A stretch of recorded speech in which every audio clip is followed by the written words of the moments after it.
Missão cumprida!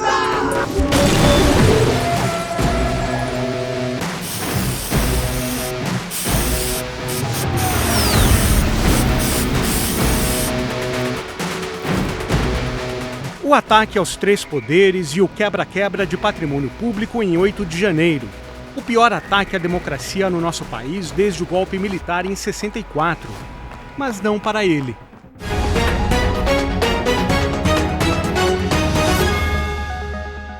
O 8 de janeiro, o senhor não vê como um atentado à democracia?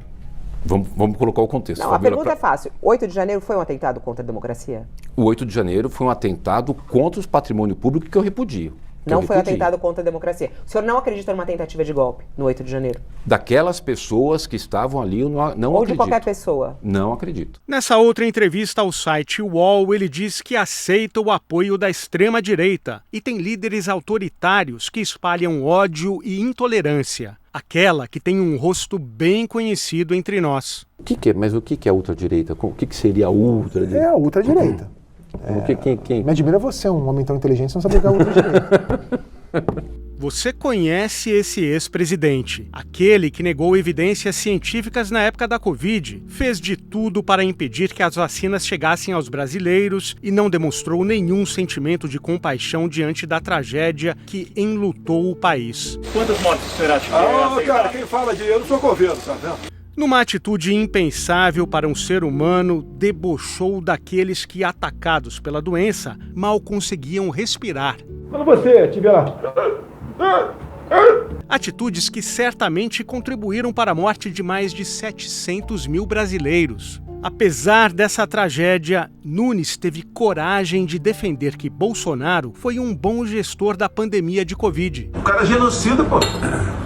Ué, mas que mandou a vacina e que não faltou nada pra ninguém? E assim, sem o menor constrangimento, o candidato Ricardo Nunes mancha a memória de quem ele herdou a prefeitura de São Paulo. Bruno Covas combateu a postura irresponsável de Bolsonaro durante a pandemia e não escondia o que pensava sobre o ex-presidente. Foi exatamente por ele ter essa visão de mundo que eu não votei nele para presidente da República. E foi por causa eu não posso votar em alguém que diz que não teve ditadura, quando eu tive um avô que foi preso e foi caçado pela ditadura militar. Como se não bastasse tudo isso, Bolsonaro se deu o direito de escolher o vice de Ricardo Nunes e o prefeito teve que engolir a indicação. É isso que eu desejo, de ter alguém do meu lado que não seja ilustrativo e que vá contribuir com a cidade e com a sociedade. E você sabe quem é esse vice? É um coronel da Polícia Militar, Ricardo de Melo Araújo, ex-comandante da Rota. Já ouviu falar? Foi ele quem disse que a polícia tem que tratar os mais ricos de maneira diferente dos mais pobres.